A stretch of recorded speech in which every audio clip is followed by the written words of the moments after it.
अगर चोट आसानी से लगे तो मदद भी आसानी से मिलनी चाहिए। इसलिए अब से सावलॉन की बोतल आती है नेत्रहीन सहायक ब्रेल मार्किंग के साथ।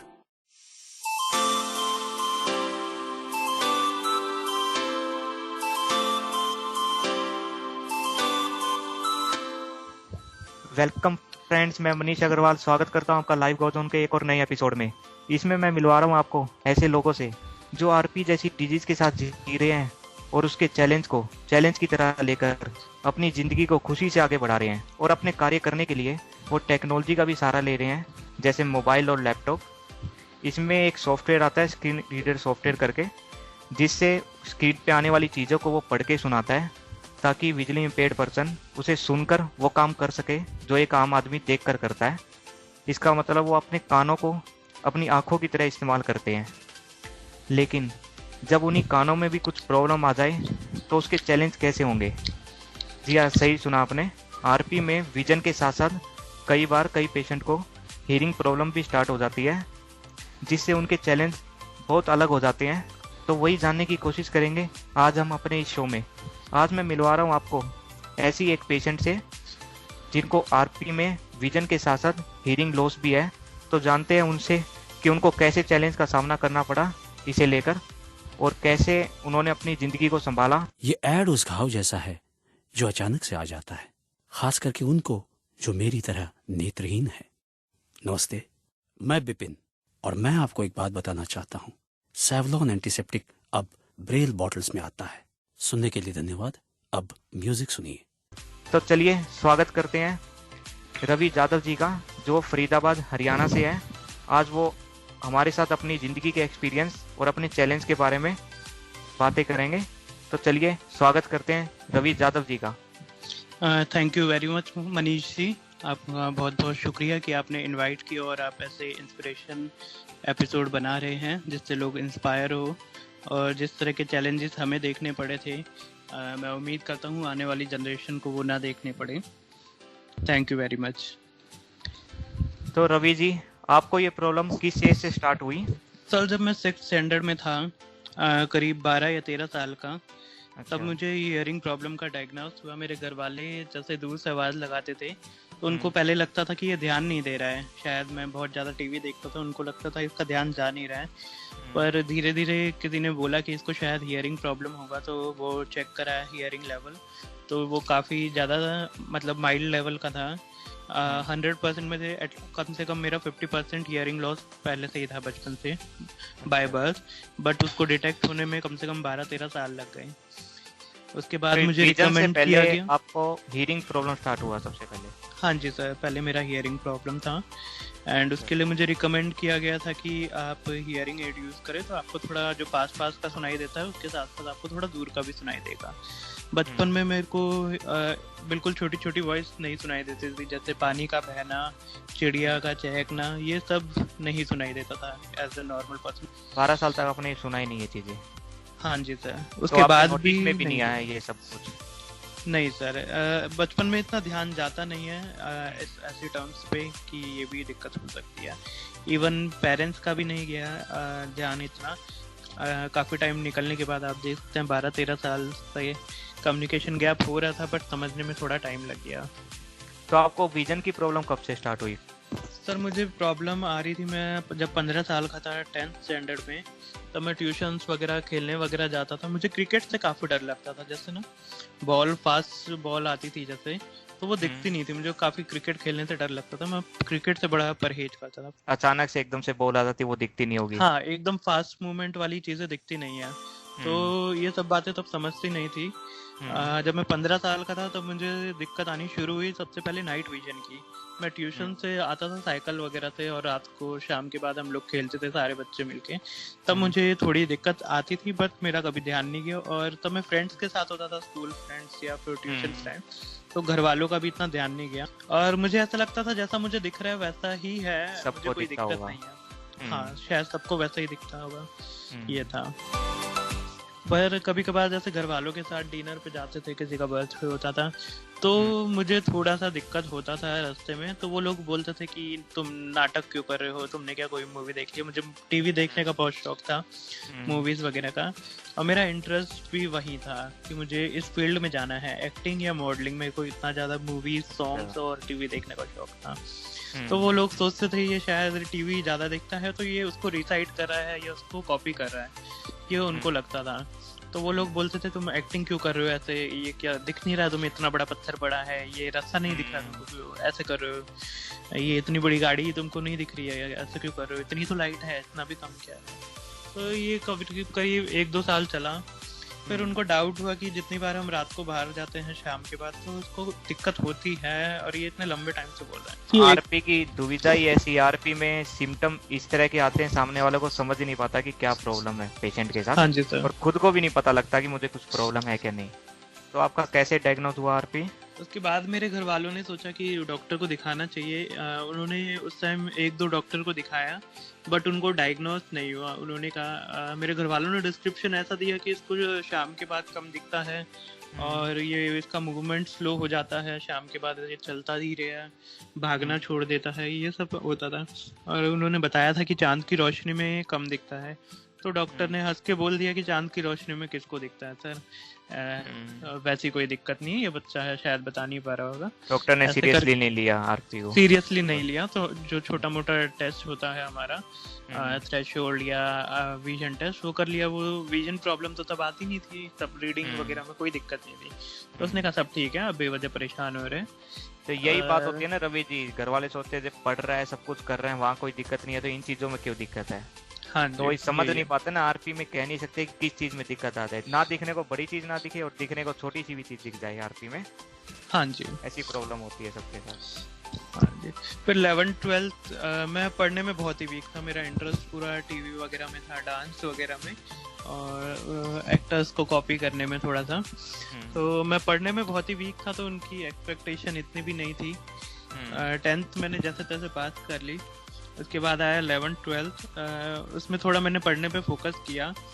और पर जो मेरा 12th का बोर्ड एग्ज़ाम था वो मेरा ख़राब हो गया इस वजह से, क्योंकि जो मेरी एग्ज़ाम की सीट थी वो वहाँ पे इतना लाइट नहीं था। और मुझे 3-4 सब्जेक्ट इतने स्ट्रॉन्ग थे, फिजिक्स, मैथ्स, तो इनमें मेरे इतने कम मार्क्स आए, 10 मैं पास हुआ हूँ इसमें, जबकि मेरा स्कोर काफ़ी अच्छा जा सकता था, 80+ मार्क्स की वजह से। सिर्फ लाइट की वजह से। तो आपने टीचर को बोला भी नहीं हॉल में? नहीं सर, उस टाइम मुझे खुद भी आइडिया नहीं था कि मुझे ऐसी कोई दिक्कत हो रही है, बट मुझे लग रहा था शायद कि मुझे ही नहीं दिख रहा है, शायद सब लोग तो बैठे हुए हैं आराम से, सब लोग लिख रहे हैं। और पेपर मतलब आधा धुंधुला दिख रहा था और आधा नहीं दिख रहा था। ऐसा नहीं है कि पूरा ही नहीं दिख रहा था, जैसे अंधेरे में होता है कि पूरा ही नहीं दिख रहा है, बट ये था कि थोड़ा बहुत दिख रहा है। उसके बेसिस पे ही मैंने अपना एग्जाम लिख दिया, और तब ये ध्यान में भी नहीं आया कि मुझे ये दिक्कत है, इस वजह से हो रहा है। एग्जाम दिए, मेरा रिजल्ट, एक में मैंने स्टेट लेवल पे टॉप किया था फिजिकल एजुकेशन में, जिसमें मेरे 99 थे। उसके लिए मुझे सीबीएसई बोर्ड से सर्टिफिकेट ऑफ मेरिट का वो मिला था, स्टेट लेवल पे टॉप करने पे। और 2 एग्जाम जो मेरे काफी स्ट्रॉन्ग थे, उसमें मैं जस्ट पास हुआ था। उसके लिए मुझे काफी बुरा लगा था कि इतना पढ़ के मेरा ये क्यों हो गया, क्योंकि इससे पहले मैंने कभी पढ़ाई नहीं करी थी इतने अच्छे से। ये सब अवेयरनेस की कमी है, आपको खुद को नहीं पता लगता कि आपके साथ क्या हो रहा है, आपके फैमिली वालों को भी नहीं पता लगा कि हाँ कुछ जी, जैसे कि आप स्कूल टाइम में रहते हैं तो स्कूल में, ट्यूशन में और खेलने में टाइम निकल जाता है। हाँ। फैमिली में जितना टाइम निकलता है उसमें फैमिली को नहीं पता लग पाता है। और आप डॉक्टर के पास गए तो वो भी नहीं पकड़ पाया आपको क्या प्रॉब्लम है। अगर वहाँ डायग्नोज होता था तब भी कुछ हो सकता था, एग्जैक्टली सर। डॉक्टर को एटलीस्ट सीरियस लेना चाहिए कि अगर वो इतना क्लियरिटी में बता रहे हैं कि इसको शाम के बाद इसके मूवमेंट धीरे हो रहे हैं या ये इसकी कुछ अलग हलचल हो रही है। जैसे मैं दिन भर में बहुत उछल कूद करता था, और शाम होते ही जैसे चिड़िया घोंसले में चली जाती है, बिल्कुल शांत स्वभाव से, उनका पता नहीं लगता। उसके बाद मेरा एडमिशन हुआ पुणे में कॉलेज के लिए, इंजीनियरिंग में, कंप्यूटर इंजीनियरिंग मैंने ऑप्ट किया जैसे तैसे। एक्चुअली मेरा मुंबई फोकस था, क्योंकि जो मेरा ड्रीम था वो मॉडलिंग और एक्टिंग था। तो मैंने बहुत जिद करी, मेरे घर वाले नहीं जाने दे रहे थे हियरिंग प्रॉब्लम की वजह से। मेरे स्कूल में भी काफ़ी बुलिंग फेस करना पड़ा था हियरिंग की वजह से, क्योंकि मैं 8th पहनता था। और मैं इकलौता बच्चा था स्कूल में जिसके हियरिंग एड्स थे, जहाँ काफी सारे बच्चे आते, 300 से 400 के करीब। और मेरा अपनी क्लास में काफी मजाक बनाया जाता था। टीचर्स का काफी अच्छा सपोर्ट था, वो बोलते थे सर माने की क्या बात है, लोगों को चश्मे भी लगे होते हैं, जैसे जैसे जिसकी दिक्कत है सब लोग एडजस्ट कर रहे हैं। टीचर्स काफी अच्छा समझाते थे। घर वाले बार बार स्कूल आके बोल के जाते थे कि इसको फर्स्ट बेंच पे बैठा। तो मैं फर्स्ट बेंच पे, जैसे टीचर तो बैठा देते थे, अब जब टीचर जाता था तो बच्चे चिढ़ाना चालू कर देते थे, ए बहरे, अरे ये तेरा क्या लगा रखा है कान में। और इस तरह के वर्ड्स काफी ज्यादा अगर कम एज में सुनने पड़े तो आप काफी डिप्रेस हो जाएंगे। मेरे केस में ये था कि मैं उठ के पीछे बैठ जाता था या हियरिंग एड्स ही नहीं लगाता था। उसकी वजह से मेरा एजुकेशन में काफी लॉस हुआ, मेरा पढ़ाई में इंटरेस्ट नहीं आया। मतलब साथ ही बच्चे बोलेंगे इसलिए आपने हियरिंग एड्स निकाल दिया आपने? हाँ जी उड़ाएंगे इसलिए? हाँ जी, वो लोग मुझे अलग अलग आवाजें निकाल के मतलब चेक करते थे कि ये कौन सी आवाजें सुन पा रहा है। क्लास में जैसे एक लेक्चर खत्म हुआ और बीच में जो 5-10 मिनट का गैप रहता है तो इसमें बच्चे ये ट्राई मारते थे। मुझे काफी अलग लगता था और मैं काफी स्कूल में अकेला भी रहता था, स्पोर्ट्स वगैरह में। अच्छा, ये था। आपके फ्रेंड्स भी कम थे स्कूल में? हाँ जी सर, स्कूल में हाँ जी लिमिटेड थे। जो लोग मजाक नहीं उड़ाते थे हार्डली 5 या 6 ही थे। उसके अलावा जितने बॉयज थे समझते थे अच्छे से। हाँ जी, उसके अलावा जितने थे 20-25 वो सिर्फ मजाक उड़ाने के लिए थे। तो उनसे बात करने में भी मन नहीं लगता था। उनसे ऐसे लगता था कि ये दिखे ना, इनसे दूरी जितना बनाए रखो उतना ही अच्छा है। तो रवि जी, ऐसे लोग तो सब जगह मिलेंगे, कुछ आपके साथ देंगे, कुछ आपको तंग करेंगे, सब जगह ऐसे लोग होते हैं। ये मैं मानता हूँ कि ये बहुत बड़ा लॉस है। ये किसी को भी इस तरह का अपना लॉस नहीं करना चाहिए कि आपने हियरिंग एड्स निकाल ली, आपकी पढ़ाई छूट गई। इस वजह से मेरी पढ़ाई भी छूटी। जैसे मैं पीछे जाके बैठ जाता ना तो मुझे सुनाई तो देखता नहीं था और मैं देख के ही अपना काम चलाता था। जो भी नोट्स वगैरह जो भी हमें लिखना पड़ता था वो सब मेरा बस आइज के ऊपर डिपेंड था। हियरिंग से मैं कुछ भी नहीं आइज पे भी जब आपको दिक्कत आने लगी तो तब प्रॉब्लम और बढ़ेगी होगी पढ़ाई में आपकी? हाँ जी सर, फिर मेरा पुणे में एडमिशन हुआ था, मैं वहाँ गया था। मुंबई में मुझे लेना था बट मेरे मार्क्स कम थे थोड़े, तो मुझे पुणे में लेना पड़ा। मैंने बहुत जिद करी घर वालों से और वहाँ एडमिशन लिया। हॉस्टल में रहता था मैं। पहले ही मंथ में वहाँ पे एक सेमिनार हुआ था जिसके लिए हमें इवनिंग में बाहर जाना था। और वो करीब कॉलेज के बैक रोड पे था। 15 मिनट्स हमें वॉकिंग करके। इवनिंग में तो हम जैसे 4-5 बजे निकले और रात को वहां से आ रहे थे 7-8 बजे। तो जो रूट था वो थोड़ा विलेज एरिया में आता था कॉलेज, तो वहाँ काफी ज्यादा अंधेरा था शाम के टाइम। कॉलेज के सामने तो थी लाइटें बट बैक साइड से जो रूट था उसमें नहीं थी। तो जैसे ही मैं वहां से निकला तो मैं आगे मूव नहीं कर पा रहा। मुझे समझ में ही नहीं आया कि मुझे जाना कहाँ है। बिल्कुल ब्लैंक, पूरा अंधेरा। कुछ लोग काफी आगे निकल गए थे जो साथ में थे, सेमिनार के लिए आए थे। तो पूछे कि तुम क्यों रुके हुए हो, क्योंकि वो काफी साइलेंट एरिया था, तुम क्यों रुक गए यहाँ पे? ये मैंने कहा मुझे दिखाई नहीं दे रहा है। मेरा थोड़ा मैंने बहाना भी मारा कि मेरा सर वर चक्कर आ रहा है, आप प्लीज मुझे हेल्प कर दो। तो उन्होंने मुझे हेल्प करी, मतलब मेरे शोल्डर पे हाथ रखा। तो मैं उनके साथ चलते चलते अपने हॉस्टल तक आया। तो मुझे लगा कि यहाँ सब लोग आगे निकल गए। ये मेरे बात मेरे दिमाग पे ऐसे ट्रिगर करी कि सब लोग आगे निकल गए, तू ही क्यों वहाँ खड़ा रह गया और तुझे ही क्यों नहीं दिख रहा था।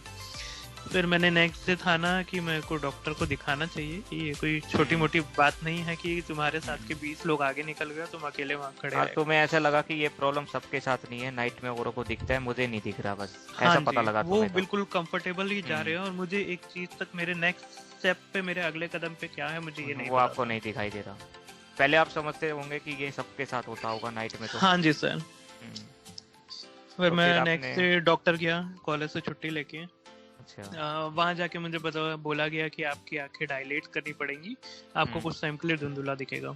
अब मुझे समझ नहीं आया कि कहीं ये आंखें ना निकाल ले या कुछ और ना हो जाए, क्योंकि मैं अकेला ही आया था। घबरा गए? ना मैंने घर पे बताया था और ना ही मैंने किसी फ्रेंड्स को बताया था, क्योंकि मुझे डर था कि बुली ना हो जाए कि मेरा विजन प्रॉब्लम की वजह से, जैसा मुझे स्कूल में फेस करना पड़ता था। इसलिए मैंने हमेशा इसको छुपा के ही रखा। तो फिर मैंने उसको घर पे बोला कि मैं थोड़ा सा आई चेकअप करा रहा हूँ, तो ये ड्रॉप डाल रहे हैं तो मुझे थोड़ा धुंधुला दिखेगा और उसके बाद मैं यहाँ से निकलूंगा, मैं तुम्हें फोन कर दूंगा फॉर सिक्योरिटी रीजन, कि कहीं कुछ मिसहैपनिंग ना हो जाए, कहीं वो आईज ना निकाल ले या कुछ और ना कर। जैसे होता है इंडिया में किडनियां निकाल लेते हैं, आपको लगा मेरी आंखें निकाल लेंगे हैं? हाँ जी, जैसे कि उसने बोला कि आपको धुंधुला दिखेगा। मैंने तो ऐसा कभी सुना नहीं कि ऐसा कोई टेस्ट होता है जिसमें धुंधुला दिखे और उसके बाद नॉर्मल हो जाए। इसलिए मैंने घर पे बस फोन करके बोला कि मैं थोड़ा सा आंखों के चेकअप के लिए, आंखों को डायलेट किया जाता है जिससे रेटिना की जांच की जाती है। हाँ जी। सब उन्होंने थोड़ा आंखें मेरी डायलेट करी और टॉर्च वगैरह से और उनके जो भी मैग्नीफायर टाइप रहता है उससे आंखें चेक करी। उन्होंने बोला आपको थोड़ी दिक्कत है, आपको मैं थोड़े अच्छे हॉस्पिटल में रेफर करता हूँ जहाँ मशीन्स वगैरह अवेलेबल है, और ये आपको दिक्कत है आप अभी अवॉइड करें बाहर जाना, और आप नेक्स्ट डे वहाँ पे जाना अपॉइंटमेंट लेके और अपने सारा चेकअप कराना, वहाँ प्रॉपर मशीन्स अवेलेबल है। फिर मैं नेक्स्ट डे उस डॉक्टर के पास गया एंड सारे मशीन्स से चेकअप हुए। फिर उन्होंने बताया कि आपके साथ कोई है कि आपकी उम्र कितनी है, तब मेरी 17 ही उम्र थी। अच्छा। जब मैं कॉलेज के जब सेंटर हुआ था 1 महीने बाद ही का ही इंसिडेंट। उन्होंने पूछा आपके पेरेंट्स कहाँ हैं। अब मैं थोड़ा फिल्मी मूड में था क्योंकि टीवी में तो ऐसे ही देखते थे कि जब पेरेंट्स को बुला रहे तो कुछ सीरियस होगा। मैंने कहा क्यों, ऐसा क्या हो गया, मुझे बताओ पहले। तो ये था। तो डॉक्टर कह रहे नहीं मैं आपको नहीं बता सकता, आप अपने पेरेंट्स को बुलाइए। मैंने कहा सर मैं दिल्ली से आया हूँ, हरियाणा साइड से, तो वो नहीं आ सकते, आप मुझे बता दीजिए। तो उन्होंने कहा ठीक है, आपको अभी ज़्यादा कुछ समझ नहीं आएगा, मैं फिर भी आपको बता देता हूँ। आपको थोड़ा लेट इवनिंग अवॉइड करना है या किसी की हेल्प लेके जाना है। आपको नाइट विजन की दिक्कत है सर, और आप फ्यूचर में आपका विजन थोड़ा सा डिटोरिएट होगा, आपको थोड़ा धुंधला दिखेगा फ्यूचर में। ये आपको डिसीज है रेटिना पिगमेंटोसा है, जिसको आरपी बोला जाता है। और दूसरी डिसीज है मैक्युलर डिजनरेशन, जिससे सेंट्रल विजन थोड़ा सा लॉस होता है। ये आपको इसके साथ अटैचमेंट में हो गया है। तभी मैंने इतना सीरियस नहीं लिया, मैंने कहा थोड़ा धुंधला दिखेगा उसने बोला, तो मैंने सोचा चश्मा लगा के ठीक हो जाए। पर ऐसे करके मैं घर आ गया। फिर भी मुझे डाउट हुआ ये तो कैसे। आपने उनको हियरिंग प्रॉब्लम नहीं बताई अपनी? हाँ जी, मैंने बताई थी उनको हियरिंग प्रॉब्लम। तो उन्होंने कोई कनेक्शन बताया इनका आपस में? नहीं सर, उन्होंने कुछ नहीं बताया। उन्होंने बस मुझे विटामिन की टैबलेट्स रिकमेंड किए और बोला कि इसका अभी कोई ट्रीटमेंट अवेलेबल नहीं है, पर आप टेंशन मत लेना, लाइफ में सब आराम से हो जाएगा। उन्होंने काफ़ी अच्छे से समझा के भेजा क्योंकि मैं 17 ही साल का था और साथ में कोई था नहीं। मैं वापस आया, मुझे थोड़ा डाउट हुआ कि ऐसी कैसी बीमारी है कि इसका ठीक नहीं हो सकती है। फिर मैंने नेक्स्ट डे अपने डिजिटल लाइब्रेरी में गया अर्ली मॉर्निंग, क्योंकि वहाँ सारे कंप्यूटर्स फुल हो जाते थे और मुझे थोड़ा छुपा के भी सर्च करना था। उस टाइम इंटरनेट इतना एक्सेसिबल नहीं था, मतलब हम लोग बस मेल भेजते थे और नेट ऑफ कर देते थे, इस तरह का इंटरनेट कनेक्शन रहता था हमारा। तो मैं वाईफाई रूम में गया डिजिटल लाइब्रेरी के, और जल्दी गया सुबह ताकि कोई और देखे ना कि मैं क्या सर्च कर रहा हूँ। मैं अपने डॉक्टर का पेपर ले गया, वहाँ मैंने इस बीमारी को सर्च किया। तो जो मैंने पढ़ा उसके बाद मेरी बहुत हालत ख़राब हो गई। उसमें लिखा था नो क्योर और मे बी कंप्लीट ब्लाइंडनेस आ सकता है। वो पढ़ के मेरी बहुत हालत ख़राब हो गई। यही आपसे डॉक्टर छुपाना चाह रहे थे, इसलिए आपकी फैमिली वालों को बुला रहे थे, वो ये बताना नहीं चाह रहे थे आपसे डॉक्टर, ताकि कहीं आप डिप्रेशन में ना आ जाओ ये सुन के। जैसे ही मैंने रीड किया मेरी हालत खराब, मेरा वहीं रोना छूट गया और मैं वापस अपने कमरे में आ गया। मैं 3-4 दिन बेड पे ही रहा। उसके बाद मैं ना कॉलेज गया, ना मैंने किसी से बात करी, ना मैं ठीक से खाया पिया था। ये था, मतलब आप लगा लीजिए 3 दिन का ऐसा बहुत ही बड़ा झटका पड़ गया कि मैं 3 दिन बेड पे आ गया कि मैं ब्लाइंड होने वाला। लगता है एक आप नॉर्मल जी रहे थे, एकदम से आपको पता लगा कि आपको ऐसी बीमारी है जो कभी ठीक नहीं हो सकती, और वो बीमारी एकदम अंधेरे पर जाकर रुकेगी, तो किसी को भी शॉक लग सकता है। हाँ जी, इससे बड़ा झटका मुझे लाइफ में कभी नहीं मिला था। इससे पहले मैं बहुत आराम से नॉर्मल, इससे बड़ा झटका लाइफ का हो भी नहीं सकता कोई और। हाँ जी, जैसा कि मेरी लाइफ बहुत नॉर्मल थी, ऐसा कभी सोचना नहीं पड़ा क्योंकि आराम से कोई दिक्कत नहीं आई थी बचपन से मुझे, और एकदम से ऐसा आया कि अब मुझे लगा कि क्या होगा। और उस टाइम पे ऐसा था कि ब्लाइंड मतलब आपके पास अब कोई ऑप्शन ही नहीं है, आप अब मतलब कुछ कर ही नहीं पाओगे, अब आप कुछ कर ही नहीं पाओगे। तो फिर आपने कैसे अपने आप को संभाला? सर मैंने जो मॉडलिंग वगैरह का था, मैंने सोचा ये प्लान अब काम नहीं आएगा यहाँ पे आके, क्योंकि मेरी कंडीशन ऐसे हो गई। 3 दिन जब मैं बेड पे था कम्प्लीटली, सब लोग आके पूछ रहे थे क्या हो गया, ये क्या दीवार को देख कर रोए जा रहा है, तो ऐसे क्या हो गया, ऐसा क्यों उदास बैठा हुआ है, कभी इधर बैठ रहा हूँ कभी उधर खिड़की पे जाकर बैठ रहा हूँ ऐसे। तो फ्रेंड्स वगैरह आके पूछ रहे थे कॉलेज क्यों नहीं आ रहा है, पहला ही महीना है, और टीचर्स पूछ रहे कहाँ गया 3-4 दिन से। ये दिक्कत हो रही थी।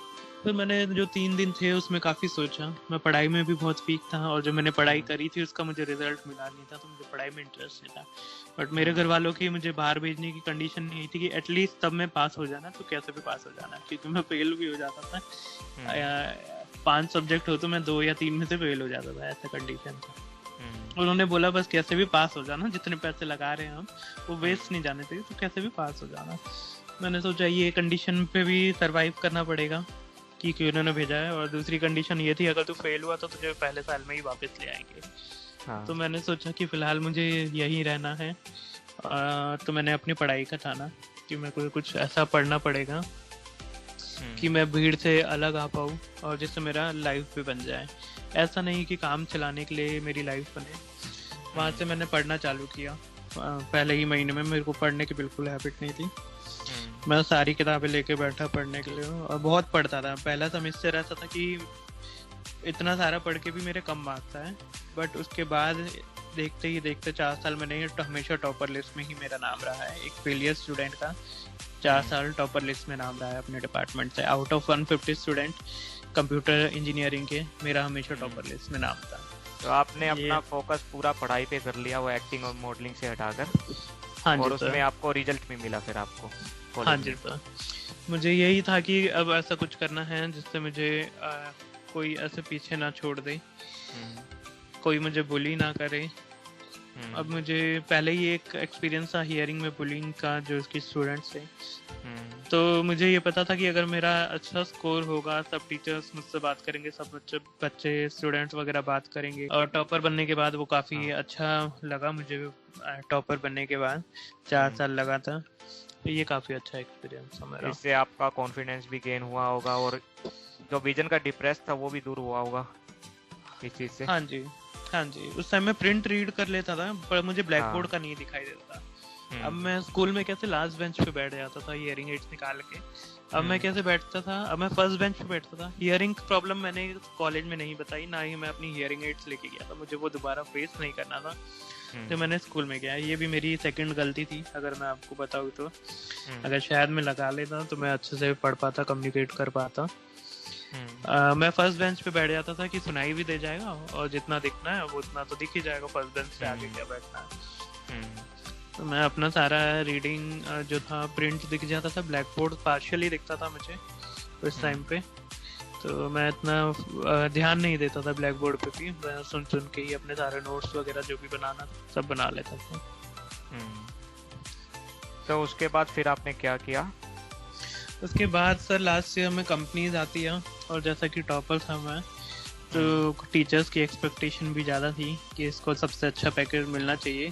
जैसे कि 3-4 स्टूडेंट ही थे आउट ऑफ 150, जिससे टीचर्स की एक्सपेक्टेशन, एचओडी की एक्सपेक्टेशन डिपार्टमेंट के सबसे ज़्यादा थी। मेरे कुछ इंटरव्यू हुए, किस में सिलेक्शन हुआ, कुछ में नहीं हुआ। पर मुझे ये बात कहीं ना कहीं हमेशा जब भी 4 साल में बहुत खलती थी कि तेरा आगे क्या होगा, तुझे नहीं दिखाई देगा तो तू काम कैसे करेगा, तू पढ़ाई कैसे करेगा। मैं हर चीज़ आँख बंद करके देखने की कोशिश करता था, तो मैं उतना ही डर जाता था। जैसे मैं कोशिश करता था कि बुक हाथ में रखूँ, अब मुझे नहीं दिख रहा है, इमेजिन किया मैंने, तो मैं डर जाता था। अब मुझे ये नहीं दिखेगा तो मैं कैसे चलूँगा इस रास्ते पे, ये इमेजिन करता था मैं अपने आप को कभी कभार आंखें बंद करके कि अगर तेरे सामने हमेशा के लिए अंधेरा आ गया तो तू क्या करेगा। फ्यूचर को अभी से इमेजिन करते थे जो हुआ नहीं है उसको, मतलब इतना डर था आपको आरपी का। हाँ जी सर। वो जो मैंने पढ़ा था ब्लाइंड वर्ड, उसमें यही था कि अब मैं आगे करूँगा क्या, कि मुझे ब्लाइंड होने वाला है, अब तो लाइफ में करेगा गया, ये मेरे पास क्वेश्चन था। आपको लगा कि जब मैं ब्लाइंड हो जाऊंगा तब मैं अपने कैसे जीऊंगा, कैसे करूंगा काम अपने, कैसे मेरा आना जाना होगा, कैसे मैं कमाऊंगा, कैसे मैं पढ़ूंगा और किस तरह से काम किया जाएगा, उसका मुझे बिल्कुल आइडिया नहीं था। फिर मेरे हाथ में आया एक बड़ा पैकेज कंपनी का लास्ट ईयर में, जिसका इंटरव्यू चला 40 मिनट और काफ़ी अच्छा इंटरव्यू चला। लास्ट में मैंने सोचा कि उनको पता होना चाहिए कि जो मुझे हायर कर रहे हैं कि मुझे विजन प्रॉब्लम है, क्योंकि उसमें 2 या 2.5 साल का बॉन्ड साइन करना था। तो उनको मैंने एंड में बता दिया कि मुझे थोड़ा सा विजन प्रॉब्लम है, तो मे बी इन बिटवीन मुझे शायद से ब्लाइंडनेस प्रॉब्लम आ जाए या लो विजन में हो जाऊँ, ये थोड़ा कम दिखे। मैंने क्योंकि ये कंप्यूटर इंजीनियरिंग की जॉब थी सॉफ्टवेयर में, तो कम्प्लीटली हमें कंप्यूटर पे ही काम करना होता था, चाहे मैग्नीफाई करो, जूम करो, ऐसे करके। उस टाइम आपको स्क्रीन रीडर वगैरह का पता नहीं था? नहीं सर, मुझे बिल्कुल आइडिया नहीं था और इसका मुझे काफ़ी रिग्रेट होता है कि काश ये मुझे पहले पता होता, तो शायद मैं अपना विजन अच्छे से यूज़ कर पाता और रिश्योर भी कर पाता आज। तो क्या कैसा रिस्पॉन्स मिला आपको कंपनी की तरफ से? सर मुझे रिस्पॉन्स के में रिजेक्शन ही मिला। मेरा इंटरव्यू काफ़ी अच्छा गया था, जैसे ही मैंने बताया कि मुझे विजन प्रॉब्लम है और मेरा फ्यूचर में विजन प्रोग्रेसिव डिटोरिएट होगा, मुझे तुरंत 2 सेकंड्स के अंदर उन्होंने आपस में बात करी कुछ, जो कि मुझे सुनाई नहीं दी वहाँ पे, और मुझे बोल दिया गया कि आप जा सकते हैं, आपको हम नहीं ले पाएंगे, ऐसी हेल्थ कंडीशन हम नहीं अफोर्ड कर पाएंगे कंपनी वाले। तो कंपनी वाले भी रिस्क नहीं लेना चाहते, वो चाहते हैं हम जिसको हायर कर रहे हैं वो हमें पूरा काम करके दे। हाँ जी, उन्होंने बिल्कुल सोचा होगा, फिजिकली फिट हो, हाँ, उन्होंने भी यही सोचा। प्रॉब्लम में काम कैसे करेगा। हाँ जी, उनको लगा कि एक तो बॉन्ड है 2-2.5 साल का, इन बिटवीन कुछ हो गया तो क्या किया जाएगा फिर।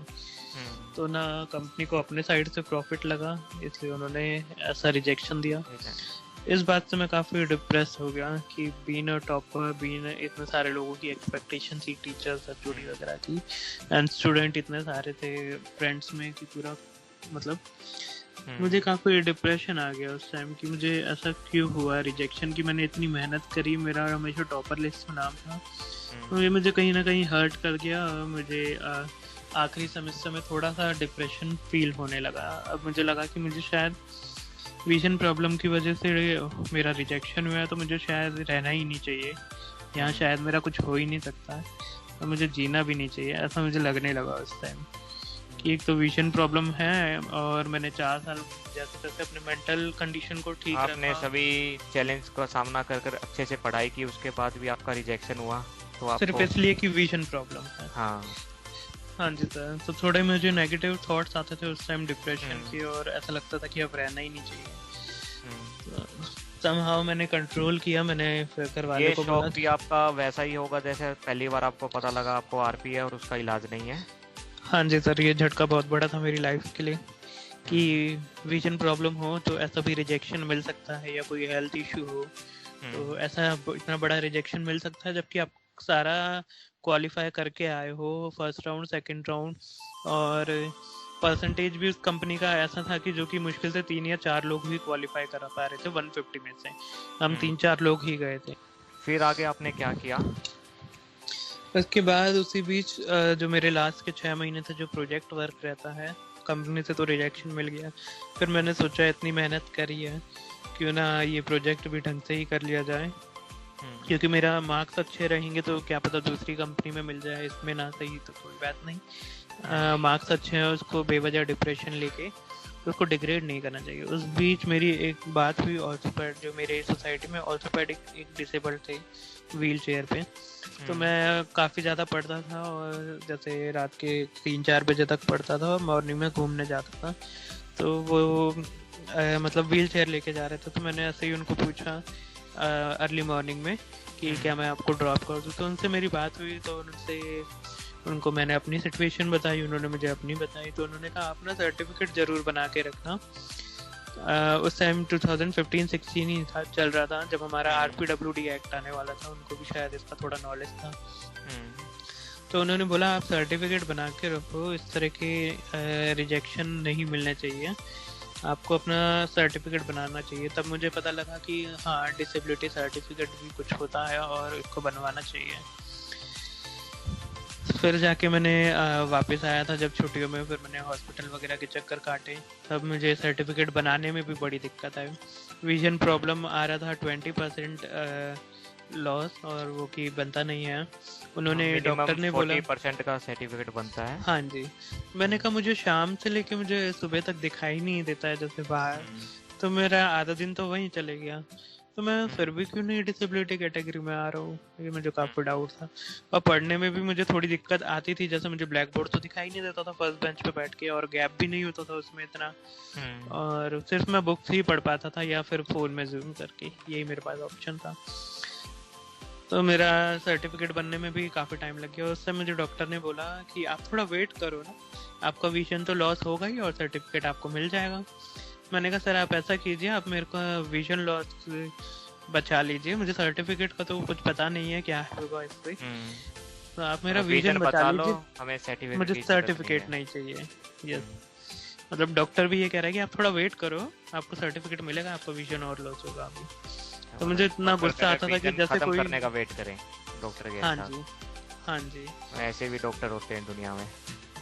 हाँ जी, और उससे मुझे काफ़ी ज़्यादा गुस्सा आता था कि ऐसे कोई मेरा विजन प्रॉब्लम पे बोल दे। मेरा एटीट्यूड पहले मैं काफ़ी शांत रहता था, और जब से थोड़ी प्रॉब्लम आई तो मैं थोड़ा एक्टिव भी रहने लग गया कि गलत बोल रहे हो तो फिर मैं भी बोलूँगा। ये मेरा आ गया था। और कॉलेज में भी काफ़ी सारे ऐसे इंसिडेंट हुए थे, वहाँ पे लोकल बॉयज थे, उनसे मेरे बहुत झगड़े होते थे। कॉलेज में लोग मतलब डर के ही रहते थे, और मैं ही इकलौता ऐसा था कि जिसको डर नहीं लगता था, और काफ़ी ज़्यादा उनसे झगड़े होते थे।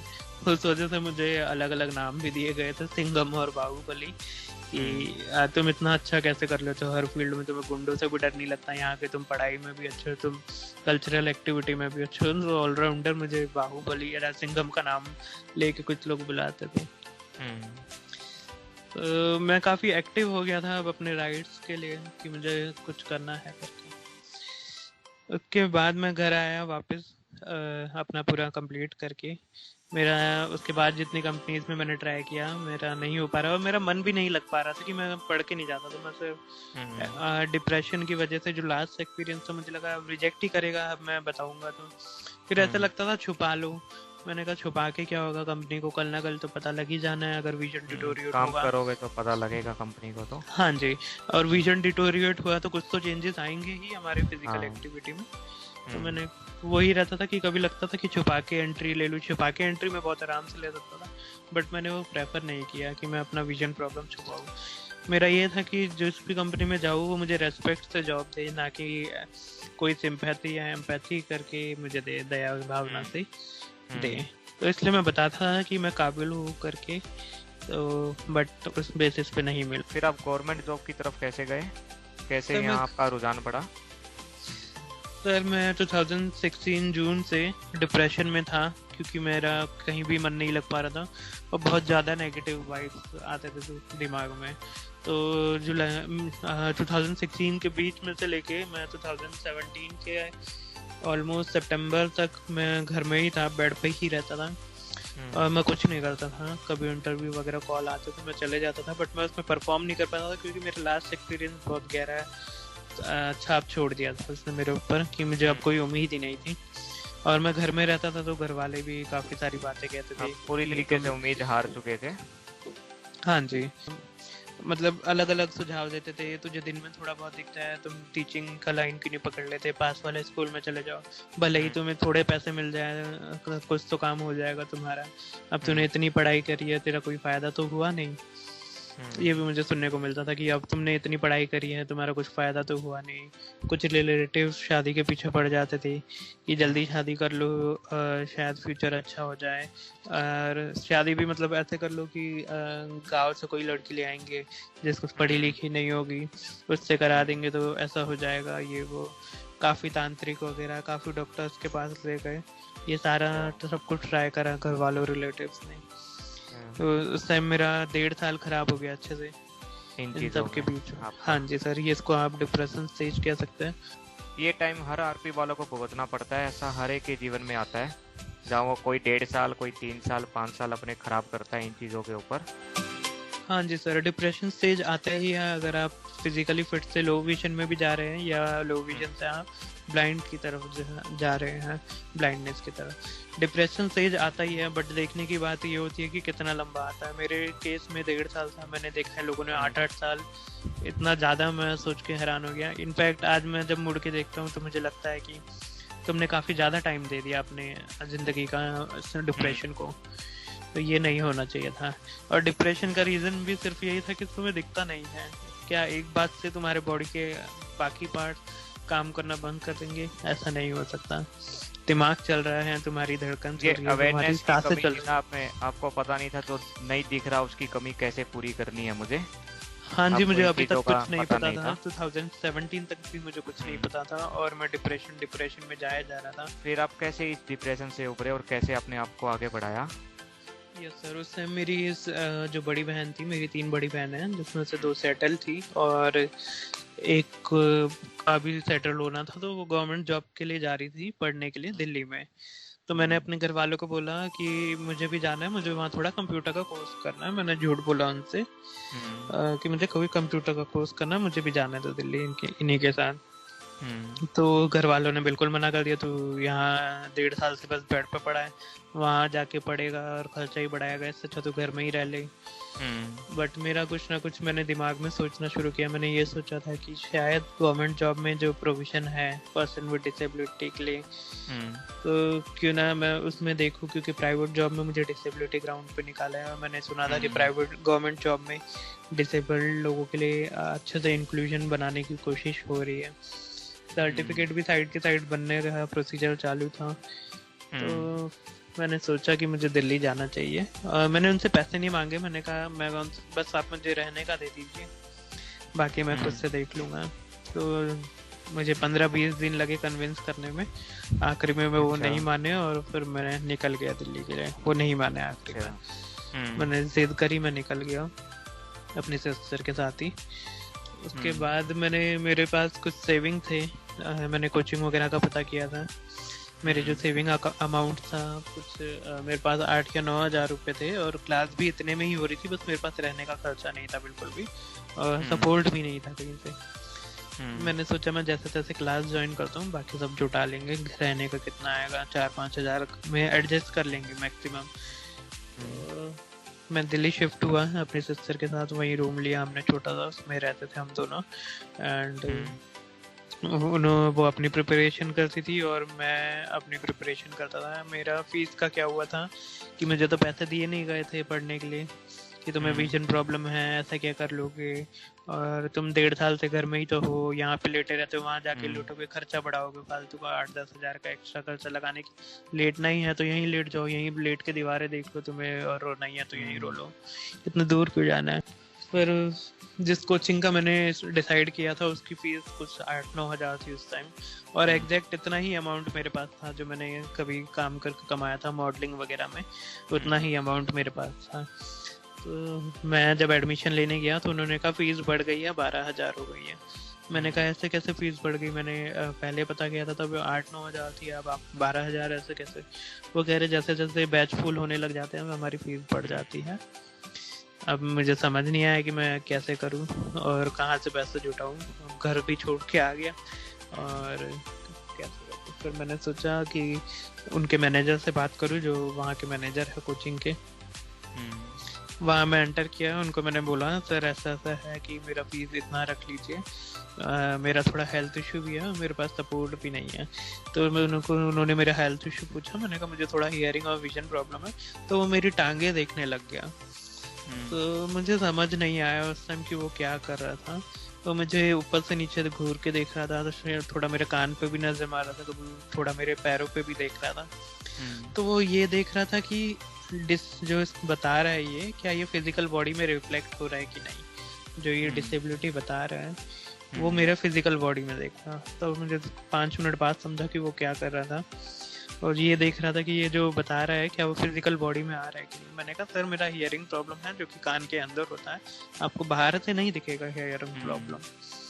और कहीं उसने ऐसा भी सोचा होगा कहीं ये झूठ तो नहीं बोल रहा। हाँ जी। तो उस टाइम मेरे पास सर्टिफिकेट बन गया था, मैंने उनको दिखाया, हियरिंग का मेरा बन गया था, मैंने उनके हाथ में दिया। फिर वो पढ़ने के बाद फिर मेरे ऊपर से नीचे देख रहे हैं।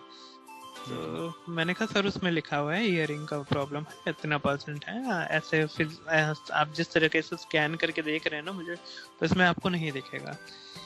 उसने कहा ठीक है मैं आपका फीस इतना कर देता हूँ, बट आपको इसमें कुछ पैकेज नहीं मिलेंगे जो कि इसमें इंक्लूड होने चाहिए थे। मैंने कहा ठीक है मुझे फिजिकल क्लास ही चाहिए, आपके जो बाकी ऑनलाइन पैकेज है वो मुझे नहीं मिलेंगे, मुझे कोई दिक्कत नहीं है।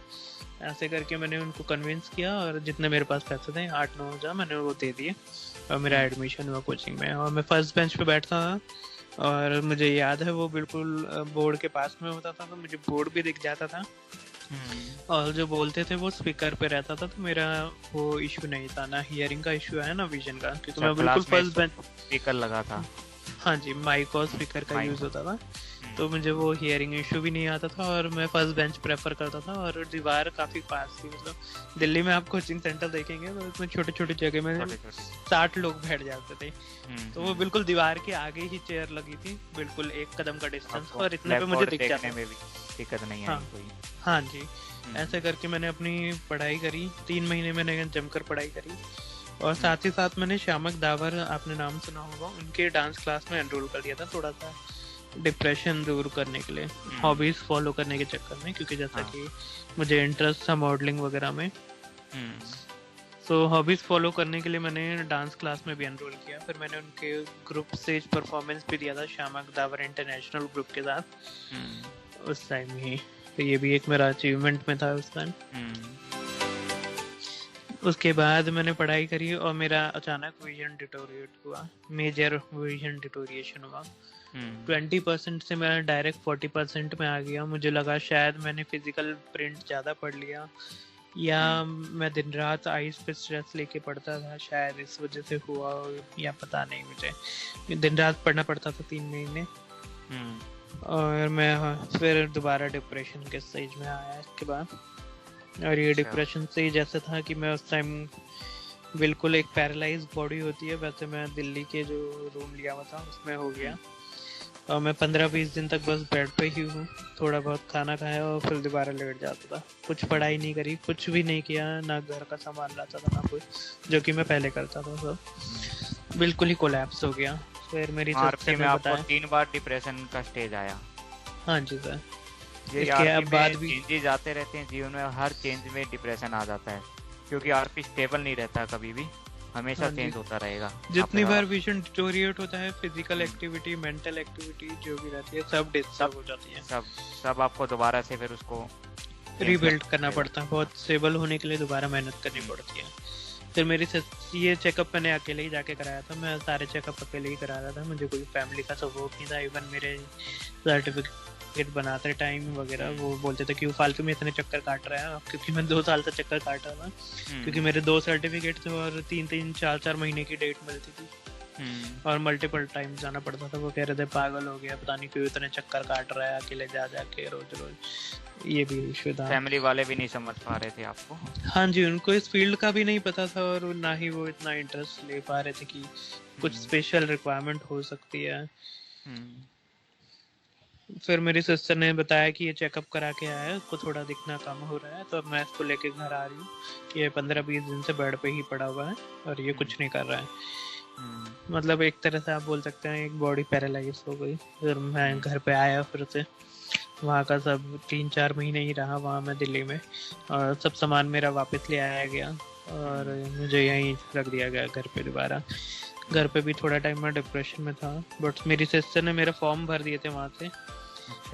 जैसे जैसे फॉर्म आ रहे थे तो वो भी भर दिए गए थे मेरे गवर्नमेंट जॉब के, और मैं साइड में घर में डिप्रेशन में चल रहा था।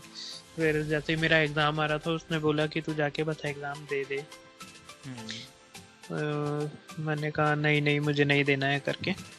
तो ये जो था वो एग्ज़ाम एक्चुअली 2 तरीके से रिक्रूटमेंट होती है। एक तो होती है IBPS के थ्रू और दूसरा होता है बैंक अपना कोर्स निकालता है PGDBF करके, post graduation diploma in banking and finance. मेरी सिस्टर ने दोनों में भर दिए थे। IBPS में मेरा कुछ मार्क्स से रह गया था एंड दूसरे वाले में मैंने क्लियर कर दिया था, जिस बैंक में मैं अभी वर्क कर रहा हूँ, पब्लिक सेक्टर अंडरटेकिंग में। उसका एग्जाम मेरा क्लियर हो गया था उस टाइम। तब भी मैं डिप्रेशन में था। बस मुझे 2 दिन पहले बोला गया कि मेरा एडमिट कार्ड भिजवा रही हूँ घर पे। मेरे सिस्टर ने बोला तू जाके बस अपीयर हो जा, अगर तुझे देना है तो, नहीं तो कोई बात नहीं। मैंने सोचा पढ़ तो सब रखा है, तैयारी भी करी थी। मतलब उसके बाद मेरा 2 महीने का गैप आ गया था। 3 महीने के बाद पढ़ने के बाद 2 महीने का डिप्रेशन गैप आ गया था, जिसमें मैंने कुछ नहीं किया। फिर जस्ट एग्जाम के 2 दिन पहले एडमिट कार्ड आया, मैंने अपने सब नोट्स वगैरह निकाले, दोबारा फटाफट रिवीजन करा, 2 दिन अच्छे से जग के पढ़ाई करी मैंने, और मैं एग्जाम दे के आया, जिसके थ्रू मेरा सिलेक्शन हुआ PGDBF के थ्रू। तब आपको कैसा फील लगा? सब जगह रिजेक्शन पाने के बाद प्राइवेट कंपनियों में फाइनली गवर्नमेंट जॉब मिल गई, जो प्राइवेट से कहीं ज्यादा अच्छी है गवर्नमेंट जॉब माना जाता है। हाँ जी सर।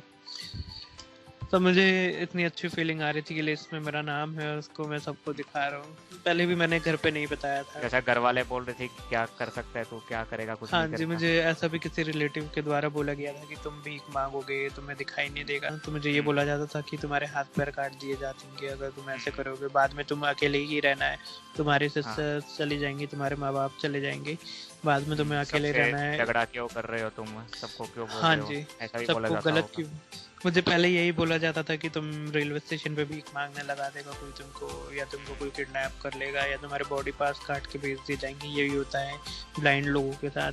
अब तुम देखो तुम्हें कैसे रहना है। तो उस दिन आपको बहुत अच्छा गर्व महसूस हुआ होगा अपने ऊपर। हाँ जिस जी, दिन मुझे आपका इतना रिजल्ट आया अच्छा उसमें। फील हुआ, बट मेरे पास शेयर करने के लिए कोई था नहीं। जिस तरह की बातें मुझे सबसे सुननी पड़ी, बट स्टिल जवाब तो देना था। मैंने स्क्रीनशॉट लिया, सबको दिखाया, देखो मैं वही हूँ जिसको तुमने बोला था कि तू 2 रुपए नहीं कमा सकता। आज मैं काफ़ी अच्छी जॉब में काफ़ी अच्छा कमाऊंगा, और तुम इस टाइम गलत थे। अगर तुमने मुझे ज़्यादा अपॉर्चुनिटी दी होती या सपोर्ट किया होता तो आज मैं उससे भी आगे होता। आज खैर मैं अपने दम पे हूँ, तो मुझे यही लगता है कि अगर थोड़ा सपोर्ट और होता तो शायद मैं और अच्छा कर पाता लाइफ में। उसके बाद मेरा जो ये था, मुझे उसके लिए नोएडा शिफ्ट होना पड़ा था। ये कोर्स बैंक का पोस्ट ग्रेजुएशन रहता है, उसके बाद हमारी ज्वाइनिंग रहती है। ये कोर्स कितने साल का था आपका? सर ये 3 साल का कोर्स होता है, सॉरी 1 ईयर का कोर्स होता है, जिसमें 3 मंथ की इंटर्नशिप रहती है, और 9th मंथ आपको वहीं पे हॉस्टल में रहकर पढ़ाई करनी होती है। आपका 9 AM से 6 PM तक क्लास चलती थी हमारी, और हर महीने एग्जाम रहते थे 9 महीने में, और काफ़ी मतलब डिसिप्लिन शेड्यूल रहता था जिसको फॉलो करना पड़ता था हमें। हमारा ड्रेस कोड रहता था, पूरा कोट पैंट टाई वगैरह लगा के हमें वहाँ पढ़ाई करनी पड़ती थी, और काफ़ी हाई लेवल प्रोफेसर वहाँ पे थे। काफ़ी अच्छा उनको बैंकिंग फील्ड में एक्सपीरियंस था, वो लोग थे। तो 9 मंथ वहाँ पढ़ाई करनी पड़ी थी। वहाँ पे भी मेरा इतना अच्छा स्कोर आया। पहले मैं थोड़ा सा डिप्रेस रहता था क्योंकि उसी टाइम विजन लॉस हुआ था, और मैंने एजुकेशन लोन लिया था। फिर भी मुझे डाउट था कि मुझे जाना है कि नहीं जाना है, क्योंकि मुझे दिखना कम हो गया था। मुझे समझ नहीं आता कि मैं पढ़ाई करूँगा कैसे, और मैं अगर गलती से फेल हो गया मेरे विजन प्रॉब्लम की वजह से एग्जाम में, तो जॉब से ना निकाल दे मुझे। जॉब से भी ना, जॉब भी चली जाएगी, और साथ में जो एजुकेशन लोन लिया है मैंने 4 लाख का, वो भी और अलग से बर्डन बन जाएगा। फाइनेंशियल फैक्टर भी था, और करियर का फियर भी था। फिर मैंने सोचा लोन तो अब मैंने ले लिया है, तो मुझे जाना ही पड़ेगा। मैं वहाँ गया और एडमिशन लिया, और मैंने काफ़ी अच्छा स्कोर किया। स्टार्टिंग में मैं थोड़ा वहाँ शांत रहता था, पहले 3 मंथ का एक सेमेस्टर था, तो मैं शांत रहता था। तो उसके बाद मैंने जिस तरीके से एग्ज़ाम लिखे थे, मेरे 2-3 टीचर्स ने मेरी क्लास में तारीफ करी, तुम इतना शांत रहते हो और तुमने एग्ज़ाम इतना बढ़िया और दमदार लिखा है। मेरी 2-3 टीचर ने तारीफ करी, तो मुझे वही रिवाइंड हुआ कि मैं एक टाइम पे टॉपर था, अभी भी तेरे में वो स्किल बची है कि तू काफ़ी अच्छा कर पाए लाइफ में। इतने सारे डिप्रेशन से निकलने के बाद मुझे यही लगा कि तू अभी भी जिंदा है और तू अभी भी बहुत कुछ कर सकता है। एंड मेरा जो 9 मंथ का कोर्स था उसमें मेरा 2 बार विजन डिटोरिएट हुआ। अच्छा। उसमें मेरे एक बार तो मेरे आईज के सामने ब्लैक स्पॉट्स आए और मैं बिल्कुल डर गया और मैं नेक्स्ट हॉस्पिटल में चले गया। क्लास चल रही थी एंड अचानक मेरे आँख के सामने एक ब्लास्ट हुआ, जो कि मतलब सिर्फ मुझे ही दिख रहा था और कोई नहीं देख पा रहा था। और मैं उस टाइम क्लास में ही बैठे बैठे बहुत डर गया था। और जो कि उसको फ्लोटर्स बोला जाता है कि आंखों के सामने काले धब्बे उड़ते हुए दिखते हैं, मूव होते हुए बहुत सारे। इसका मुझे पता नहीं था कि ये आरपी की वजह से हो रहा है। नेक्स्ट डे मैं हॉस्पिटल गया तब मुझे पता लगा। उसके अलावा मुझे फिर कुछ दिन बाद मुझे अंधेरे में वाइट लाइंस आने चालू हो गए, जो उसको फ्लैशेस बोला जाता है। ये भी दिक्कत थी। और कलर विजन में भी थोड़ा प्रॉब्लम आने लग गया। कभी कभार लोग, जैसे मैं ब्लू को ग्रीन बोल देता हूँ, ब्लैक को पर्पल, तो लोग मुझे मेंटली चैलेंज भी बोलने लगे। स्टार्ट हो गया आपको? हाँ जी। मतलब आरपी के जो जो सिम्टम होते हैं सभी सिम्टम आपको धीरे धीरे स्टार्ट होने लगे? हाँ जी सर, नाइट विजन हो गया था, कलर विजन भी चालू हो गया था, फील्ड विजन में भी थोड़ा, यार फील्ड विजन सबसे बड़ा रोल था। सेंट्रल विजन भी ब्लर हो रहा था मेरा मैक्युलर की वजह से। ये सारा मुझे चालू हुआ कोर्स के ड्यूरेशन में, जो कि मेरा बहुत इंपॉर्टेंट ये एजुकेशन था जिससे मुझे जॉब मिलनी थी। और मुझे हमेशा डर रहता था कि कहीं ये निकल ना जाए मेरे हाथ से ये अपॉर्चुनिटी, क्योंकि इतनी मेहनत करी थी। तो ये डर रहता था कि कहीं ये भी ना निकल जाए, और अगर ये अपॉर्चुनिटी भी निकल जाती तो शायद मैं एक और डिप्रेशन से जहाँ गुजरना पड़ता मुझे। ये शायद आपका उभरना भी मुश्किल हो जाता। हाँ जी सर, क्योंकि सब कुछ अब मेरे हाथ में ही था, सब कुछ हासिल कर लिया, बस कुछ महीने की देरी थी। और उसी कुछ 9 महीने में मेरे 2 बार विजन डिटोरिएट हुए। दूसरा मेरा विजन डिटोरिएट हुआ कि मुझे विंटर्स के टाइम ब्लर दिखना शुरू हो गया, और मैं उस टाइम इतना डर गया कि मैं मिरर देख रहा था और मैं अपना चेहरा नहीं देख पा रहा हूँ। आपके सामने आपको सब कुछ दिख रहा है और अचानक ही अगले दिन आपको अपना चेहरा ही नहीं दिख रहा और शीशे में, इतना ब्लर विजन हो गया। ये मेरा दूसरा विजन लॉस था कि मेरा विजन 6/36 60 के अराउंड आ गया था 40 विजन से। तो मुझे काफी बार शीशा रगड़ के देखा, साफ करके देखा, बट विजन ब्लर हो गया। तो धूल नहीं है। हाँ, पर लेकिन वो धूल जब आंखों पे छपी थी तो वो कैसे साफ होगी। हाँ जी, और फोन वगैरह भी धुंधुले दिख रहे थे मुझे रीडिंग में बहुत प्रॉब्लम आ रहा था। मेरा लास्ट मंथ था कोर्स का, तब ये प्रॉब्लम हुई। मैंने सोचा जैसे तैसे बियर करना पड़ेगा। उस टाइम हमें छुट्टी भी नहीं मिलती थी। मैं अपने डॉक्टर्स का मेरा सैटरडे को हाफ डे रहता था। मैं डॉक्टर्स को रिक्वेस्ट करता था कि मैं हाफ डे के बाद आऊँगा, आप प्लीज़ रुक जाना। ऐसे करके मेरे चेकअप होते थे। तो मैं सैटरडे को हाफ डे लेके क्लिनिक पे चेकअप कराने जाता था। उसके बाद फिर मेरा इंटर्नशिप चला 3 महीने का, जहाँ मुझे लोगों के एटीट्यूडनल बैरियर देखने को मिले। और ये जो पोस्ट ग्रेजुएशन था, ये फर्स्ट टाइम था जहाँ मैंने अपनी विजन डिसेबिलिटी को बताया, टीचर्स से लेके बच्चों को तक। तो वहाँ पे भी कुछ बहुत ही अच्छे लोग दोस्त बने। डिसेबिलिटी का एक फायदा ये भी होता है, जो आपको सपोर्ट करता है वो खुल के सामने आता है, और जो आपको अपोज करता है वो भी खुल के ही करता है। जैसा कि बाकी लोगों के साथ हाइड एंड सीक का खेल चलता है, वो नहीं होता है। या तो वो आपको सपोर्ट करेगा या तो वो आपको खुल के अपोज करेगा। ये 2 फैक्टर मुझे पोस्ट ग्रेजुएशन में मुझे सीखने को मिला। इसके साथ ही साथ मैंने ओपन यूनिवर्सिटी से भी अलग से एक MBA का कोर्स किया है HR में। साथ ही साथ एक ही साथ मैंने 2 डिग्री पे काम किया है, और दोनों में मेरे काफी अच्छे मार्क्स थे। तो फाइनली आपका मतलब ज्वाइनिंग हो गया बैंक में? हाँ जी सर। तो अभी आप बैंक में काम कर रहे हो? हाँ जी सर, मैं एज असिस्टेंट मैनेजर स्केल 1 की पोस्ट पे काम कर रहा हूँ बैंक में।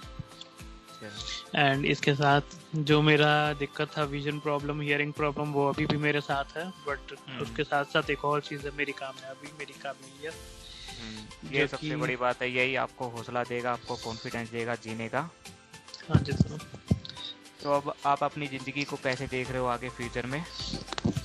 सर मैं और बेटर जॉब लेने की ट्राई में हूँ अभी, क्योंकि मुझे सोशल वर्क का काफ़ी रहता है। मैं सोशल वर्क से भी जुड़ा हुआ हूँ, आई donation, organ donation, blood donation, plasma donation, इस सब से मैं जुड़ा हुआ हूँ, और मैं अपने लेवल पे काफ़ी वर्क करता हूँ।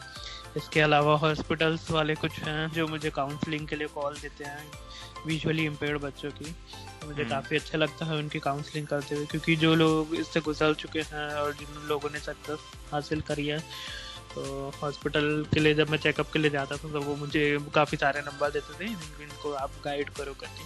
तो मुझे काफ़ी अच्छा लगता था कि गाइडेंस के लिए लोग कब कॉल कर रहे हैं। कि किसी ज़माने में लोग कहते थे कि तुम ब्लाइंड हो तो तुम कुछ नहीं कर पाओ। तो मैं यही कोशिश करूँगा कि किसी बच्चे को रेटिना पिगमेंटोसा या विजन प्रॉब्लम या कोई हियरिंग प्रॉब्लम या कोई भी हेल्थ इशू हो, तो उसको इससे गुजरना ना पड़े। यही मकसद है इस शो का भी, ताकि जो लोग इस शो को सुने, आपसे कुछ सीखे और आपसे इंस्पायर हो, और अपनी ज़िंदगी को डिप्रेशन से बाहर निकालकर आप ही की तरह आगे बढ़े और अपनी ज़िंदगी में कुछ अलग करे और नया मुकाम हासिल करे, ताकि वो भी अपने पैरों पर खड़े हो सके और लोगों को बता सके कि हम डिसेबल है लेकिन हम सब कुछ कर सकते हैं, हम भी अपने पैरों पर खड़ा हो सकते हैं और अपनी ज़िंदगी में कुछ बन सकते हैं। बहुत बहुत धन्यवाद रवि जी आपका, आपसे बात करके अच्छा लगा, आपके बारे में जानकर। हमारे लिसनर्स को भी अच्छा लगा होगा आपकी ज़िंदगी के बारे में जानकर, और उनको भी हिम्मत मिली होगी आपसे और कुछ नॉलेज मिली होगी, ताकि वो भी अपनी ज़िंदगी में कुछ कर सके और आगे बढ़ सके। Yes sir, thank you very much sir. तो दोस्तों फिर मिलेंगे अगले हफ्ते एक और नए एपिसोड के साथ। तब तक के लिए सुनते रहिए रेडियो उड़ान, अ फ्लाइट ऑफ लाइफ।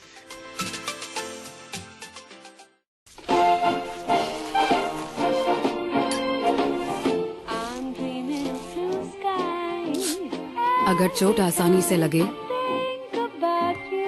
तो मदद भी आसानी से मिलनी चाहिए। इसलिए अब से सावलॉन की बोतल आती है नेत्रहीन सहायक ब्रेल मार्किंग के साथ। Is this ad interrupting your music? Just like phones keep interrupting my life? Hi, I'm Mansi. I'm blind. And I'm here to tell you that Savlon Antiseptic now comes in Braille bottle. Thank you. Now you can enjoy your music.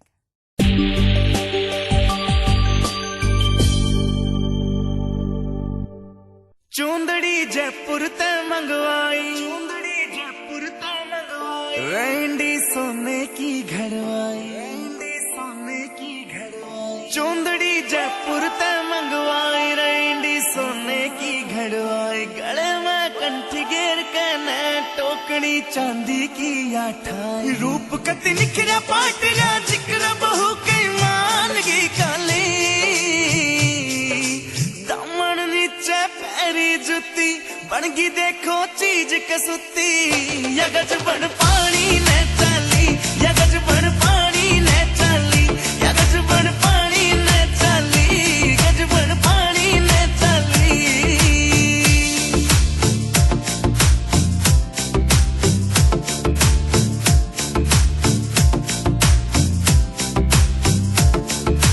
नौ लखे ने फैल करे तेरे माथे आला टिक्का, आँखियां के काजल के आगे सारा सौदा फिक्का, नौ लखे ने फैल करे तेरे माथे आला टिक्का, आँखियां के काजल के आगे सारा सौदा फिक्का, चांद का टुकड़ा बरन का मुखड़ा कसुती गाला पहलाली,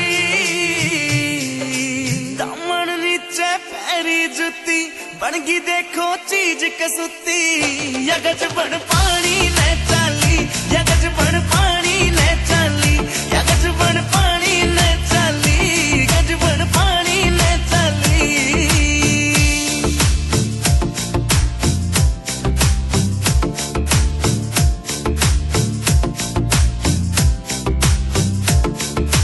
पायल भी प्यारी लागे और खुड़का भी अनमोल कती, झुमके भी दिखे से महंगे पटिया कोन्या तोल कती, पायल भी प्यारी लागे और खुड़का भी अनमोल कती, झुमके भी दिखे से महंगे पटिया कोन्या तोल कती, देखो हासी करे बदमाशी नाक में नथलिया डाली,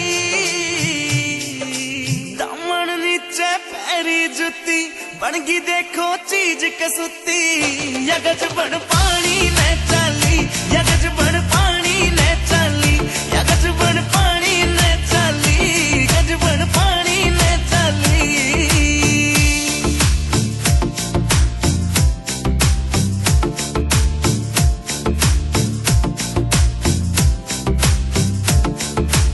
अमराली हूर परी कुछ को न्याय इसके आगे, मुकेश जाजी देख लिए आज भीड़ कुएं पे लग गए, अमराली हूर परी कुछ को न्याय इसके आगे, मुकेश जाजी देख लिए आज भीड़ कुएं पे लग गए, काम का मौसम बन गया समबाजी दिला में टाली,